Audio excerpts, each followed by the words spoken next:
Okay, so tell me a little bit about how this all first came about, and how you guys kind of heard of this situation that was going on. Okay.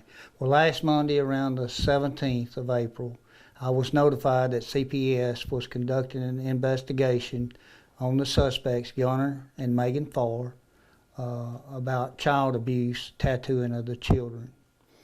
So I opened an investigation up on it last Monday and gathered enough information and probable cause to get a warrant for Gunner Farr's arrest.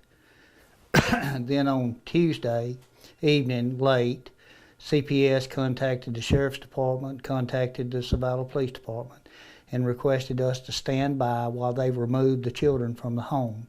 So we stood by while CPS took custody of the children.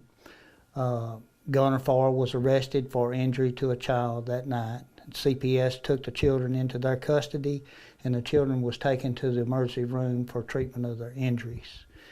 Then later, during the whole week, the investigation continued, and by Friday I gathered enough information to charge Megan Farr with 2 counts of injury to a child and both parents with unlawful restraint of a child.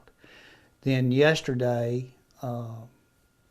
the warrants were signed, and with the assistance of the Sheriff's Department, both Gunner and Megan were taken into custody. Okay.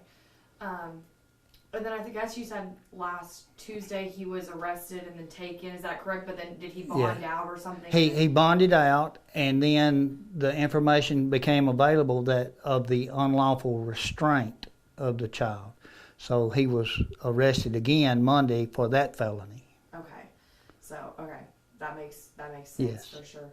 And kind of how did your investigation go into looking and seeing that something did happen here with these children, and kind of how did that come about? Okay, well, there were visible injuries on the child at the specific location of the tattoo, and it appeared that the flesh was removed from the body at the tattoo location, and this happened about the time that CPS became involved in the allegations of the child abuse.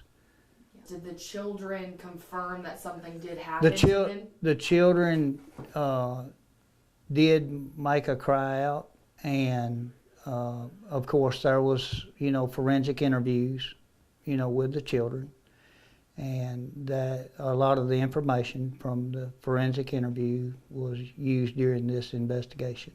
Yeah.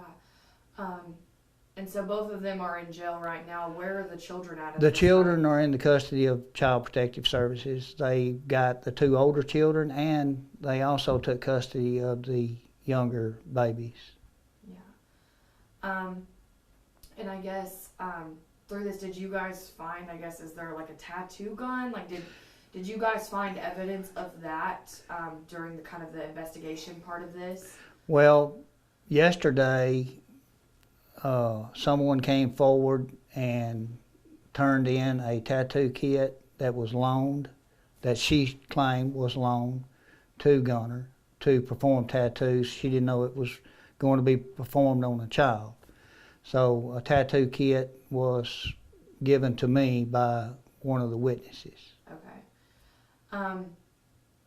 And I guess at the time, was it just them 2 in the house when this was happening? Were there other people around that kind of tipped CPS off to know this? Is that something that you guys know at this time? Well, there were other people, other friends of theirs at the residence when the tattooing was going on. Yeah. Okay. And that's kind of how.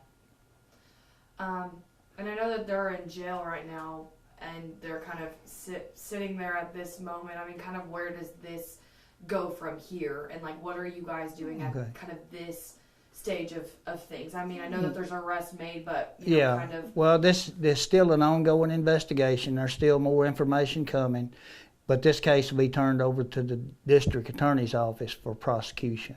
So that's where we're standing right now. Yeah.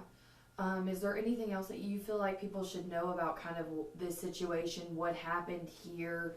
I guess, what were the ages of the children, if you can say? Okay, the youngest child that had the tattoo on her foot is 5 years old. The older child was 9 years old. Okay. Is there anything else that you feel like people should know about kind of where this stage of things is, or kind of what happened here, anything like that? No, just that, all of the information that was gathered during the investigation to be turned over to the DA for prosecution of both Gunner and Megan. But, one thing, in the state of Texas, you can't tattoo anyone without working under the authority of a tattoo studio and their license. So these homemade tattoos, you can't do that.